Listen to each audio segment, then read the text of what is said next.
The popular acronym FAANG may be a thing of the past. Our next guest says that investors need to focus on a new group of tech giants instead. He calls it MATANA. You're going to tell me how to pronounce it here in just a second. But Microsoft, Apple, Tesla, Alphabet, Nvidia, and Amazon. Joining us now, we have Wang. He's joining us here on set, Constellation Research Principal Analyst and Founder. Ray, it's great to see you here in person finally. So Microsoft, Tesla, Nvidia, the new additions, Meta and Netflix are out.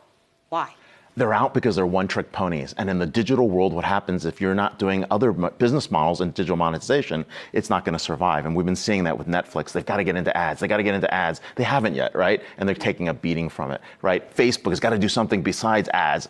Once again, they're taking a beating for it. So is it going to be the glasses? Is it going to be the metaverse? We're not there yet. And that's really kind of what the challenge. But you take something like Apple, and what have they done? I've got ads, they've got search, they've got goods, they've got services, memberships and subscriptions all down the line. Amazon's doing the same thing as well, and they're doing well. And then if you look at something like Tesla, they've been doing well. I mean, let's take a look at the 52-week lows, right? Mm-hmm. Those three companies are outperforming the rest of the tech sector, something by 20 to 30% above their 52-week lows, even in this rout that's going on right now. Another addition, Microsoft. Why? Microsoft has more than just business to business and consumer. They've been able to manage both. They're positioned well for the metaverse. They're positioned well for the cloud. And of course, they've got their gaming business.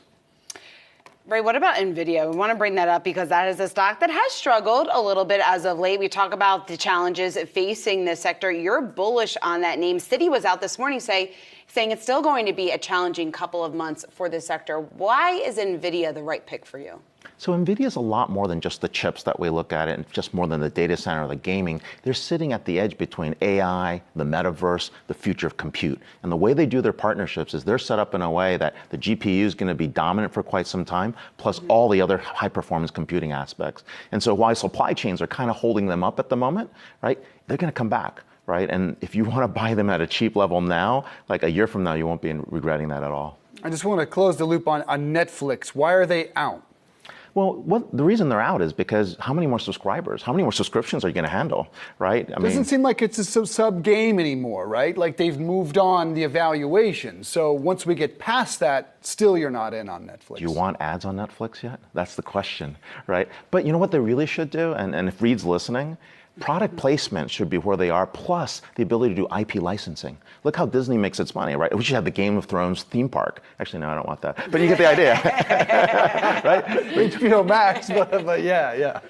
Well, Ray, you bring up an interesting point because when we look at the tech sector, certainly we have seen it under a tremendous amount of pressure this year, just overall. Even Bank of America, their recent fund flows showing that $2 billion net was taken out of tech stocks funds just last week. When do you think we're going to see the tide start to shift there? Because at the same time, we're still having the Fed saying that they're not going to be done raising rates anytime soon. You're completely right. I mean, what's been going on at the macro level is like interest rates. We don't know where they're going to end, right? And if you came out of Jackson Hole thinking, okay, we'll have interest rates at probably, we'll sit around 4 and 5 is kind of where we'll end up.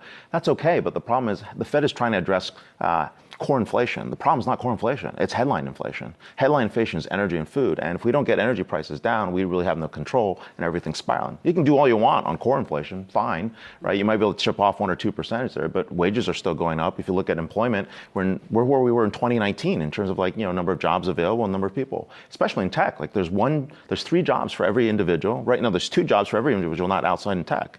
And so we've got huge issues. So, and if we spread this out like 10 years out, it's going to get even more interesting because the world population is going to peak at about 9.1 billion, and it's going to go down from there. So we're really short. So automation is going to have to make up the rest, and that's where a lot of this, where we look for tech is really automation is going to be one of the big future areas. So earlier you spoke to Reed about what Netflix had to do. How about speak to Jerome Powell about what the Fed ought to do, and can they land this plane?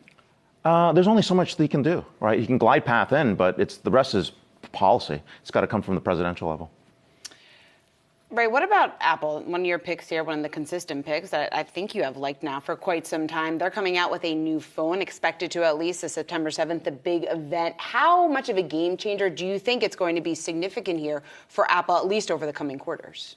So we always think, hey, are you going to buy the next iPhone, right? And people are on every other year cycle, some people on every 3-year cycles, but that number is so big, right? This is a super cycle in general, right? In terms of people refreshing their phones, right? And so there's probably like 200 to 300 million people that are still going to refresh this phone cycle, right? And 5G is part of it, the new camera is part of it, and then of course, right? What else is going to happen? And that's what they're going to announce, right? But the thing about Apple is not the fact that they're selling more phones; it's the fact that they're selling more services on every phone, right? And so all the services, right now it's thinking about 21% of revenues on services.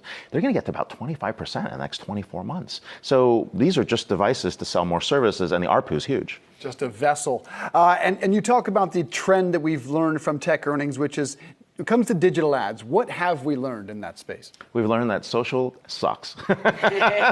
Social doesn't hold it anymore. And what we were looking for is commerce, right? That's where the ads are. And search still wins. So search and commerce are where you see that. But think about this market. It's kind of crazy, right? The 3 dominant players are in 3 different business models. Google's in search, right? Facebook and Meta is in social. And Amazon, the 3rd player, sitting somewhere close to 40 billion, is in commerce. Right, so they're duking it out for digital ads, but I can tell you, commerce and search are the ones that are winning. Right. What about cybersecurity? We haven't talked much about that. Certainly a huge growth potential here in the tech space. Any names in particular that you like there? I still like CrowdStrike. I still like Palo Alto. I think they're pretty solid. Those are ones that are going to carry for quite some time.